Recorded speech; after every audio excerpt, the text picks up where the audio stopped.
আপনাদের কি মা বোন নাই? হ্যাঁ, আপনার বোনের কি আপনি এই প্রশ্ন করতে পারবেন? তো আপনার বোনের যাই আপনি এই প্রশ্নটা করেন তো দেখি। আপনার বোনকে আপনি এই কাটবেন না, কিন্তু এই কথাগুলি কাটবেন না, আমি পরবর্তীতে দেখবো।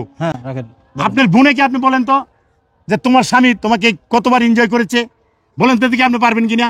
কেন আপনারা ইন্টারভিউ দিতে যাচ্ছেন, আপনাদের কমন বাড়ছে, লাইক বাড়তেছে, টাকা পাচ্ছেন, টাকা কামাইতেছেন, কিন্তু এখানে আমার কোনো 10 টাকা কামাইতে হচ্ছে না। বলতেছে আমি তার থেকে মুক্তি চাই। আসলে আমি কি তাকে আটকে রেখেছি? 3 মাস হয়েছে চলে গেছে, আমি কি তাকে আটকে রেখেছি? মুক্তি আবার কি? মানে আপনি ডিভোর্স দিয়ে দিবেন তাকে? কেন আমি ডিভোর্স দেব? আমি সে কোনো টাকা পয়সা নিবে না, 5 লাখ টাকা নিবে না। না না না না না না না, সে বলতেছে, আপনি শুনছেন? না, আমি এটা শুনছি না। আপনি শুনেন না? আমার সামনে এসে বলুক, আপনারা সামনাসামনি করে বলেন, কোর্টে গিয়া বলুক, কোর্টে টাকার জন্য সে কোর্টে বলুক যে আমি তার টাকা নিব না, সে আমাকে ডিভোর্স দেখ, সে কোর্টে বলুক, সে কোর্টে আমার সামনে বলুক।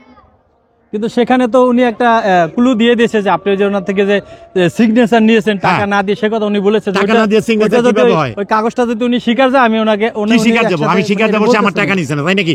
আমি এখন মামলা করেছি, হ্যাঁ, তার নামে, আর আমি স্বীকার করবো গিয়ে করে যে আমি মামলাটা করি নাই, নাকি মিথ্যা মামলা? তো এভাবে কতদিন চলবে আপনারা? যতদিন চলে চলবে, কোর্ট যতদিন চালায় ততদিন চলবে। এখন কি আপনারা এবার মিডিয়ার সামনে কি ইন্টারভিউ দিয়ে যাবেন, না এটা অফ করে দিবেন টোটাল? এটা আমি কি অফ করবো? আমার অফ করার ক্ষমতা আপনার মিডিয়া আমার কাছে আসেন কেন?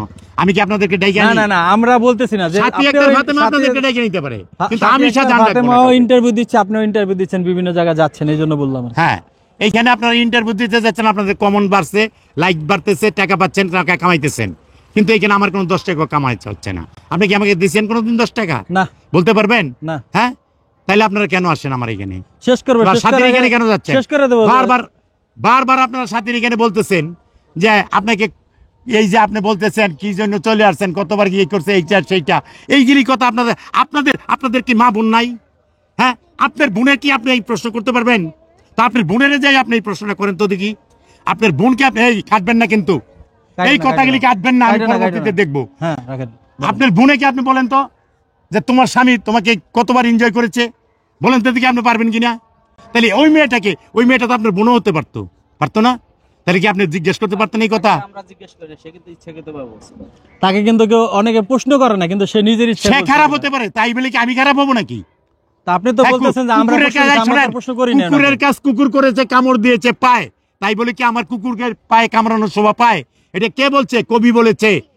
হ্যাঁ, তাহলে তো আমি কুকুরের মতোই হলাম। সে নিকৃষ্ট হতে পারে, সে কোন মিডিয়া, কোন সোসাইটির, কোন কালচারের, হ্যাঁ, সে কোন শিক্ষিত পরিবেশে জন্মগ্রহণ করছে, আদৌ কি তার বাপের রক্তের কিনা, সেটা তো আমার অবিশ্বাস হচ্ছে এখন। এই যে সেই কথাগুলি মিডিয়ার সামনে বলতেছে। আমরা তো দেখলাম আপনি সামনেই বলেছিল, শাওন আশরাফ ভাইয়ের যে অনুষ্ঠানে আপনারা গিয়েছেন, সেখানে তো আপনি সামনে মুখে চাপটা ধরে রাখবো? এই তুই এই কথাগুলি বলিস না। তাই আপনি আমাদেরকে যে দোষারোপ দিচ্ছেন যে আমরা প্রশ্ন করি না। হ্যাঁ, এই যে সব কথাগুলি বলতেছে, তো নিজের মুখে বলছে, এই যে বলছে, তাহলে আপনারা কেন বুঝতেছেন না যে কোন ধরনের মহিলা হলে এটা আপনারা কেন মাথায় নিচ্ছেন না? দেশবাসী আপনারা কেন মাথায় নিচ্ছেন না যে সে কোন ধরনের মহিলা হইলে এই ধরনের কথাগুলি বলতে পারে, এই ধরনের নেকলেসি কথাগুলি বলতে পারে? আমি তো আগে চাচ্ছিলাম না এগুলি বলার। আমি প্রেস ব্রিফিং করেছি, 10 লাখ টাকা সে নিয়ে নিছে। হ্যাঁ, এবং সে এইটা খণ্ডাবে, কোর্টে যাবে, তারা মামলা করেছে, আমি বিয়ে করেছি, তাকে মারধর করেছি, কিন্তু আমি তার গায়ে ফুলের টাচও করি না। কেন সে মিথ্যা মামলাটা আমার নামে করলো? আমি তাকে মারধর করেছি। আমার বাসায় তাকে যতটুকু যত্নে রেখেছি, জন্ম হওয়ার পরে তার বাপ এতটুকু করেছে কিনা, তার মা এতটুকু করেছে কিনা, সেটা আমার সন্দেহ আছে। না, সে তো অভিযোগ করে যে আপনি তাকে জোর করে বিয়ে করেন। হ্যাঁ, জোর করে বিয়ে করা যায়, জোর করে কাবিন করানো যায় নাকি? জোর করে কাজী অফিসে নিয়ে যে তুমি কাবিন করো, তুমি কথা বলো, এটা করা যায়? আপনি তো দেখেছেন ইন্টারভিউগুলো, সেই তো বলেছে, আমরা তো বলি নাই। সে আমি তো বললাম যে কুকুরের কাজ কুকুর করেছে, কামড় দিয়েছে পায়, তাই বলে কি কুকুরের পায়ে আমার কামড়ানোর শোভা পায়? আমি দেশবাসীর উদ্দেশ্যে এইটুকুই বলবো যে ভাই, এই যে সে এই ধরনের কথাগুলি, নেগলেসি কথাগুলি, বিভিন্ন ধরনের কমেন্টসগুলি বলতেছে, সে যেন এগুলি কারোর সাথে এগুলি না। আমার অনুরোধ থাকে, সে যাই হোক, সে আমার কাছ থেকে চলে যাক।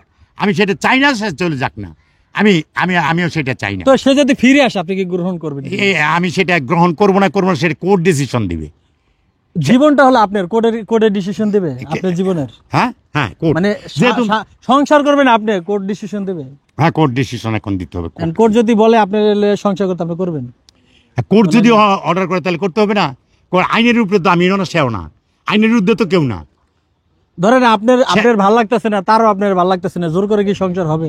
আহা, সেটা কোর্ট বুঝবে, বললাম তো, কোর্ট ডিসিশন দিবে। তো প্রিয় ভালো লাগুক না লাগুক সেটা কোর্ট তো দেখবে। প্রিয় দর্শক, আমরা আসলে ভাইয়ের কথা শুনলাম, আপনারা শুনলেন।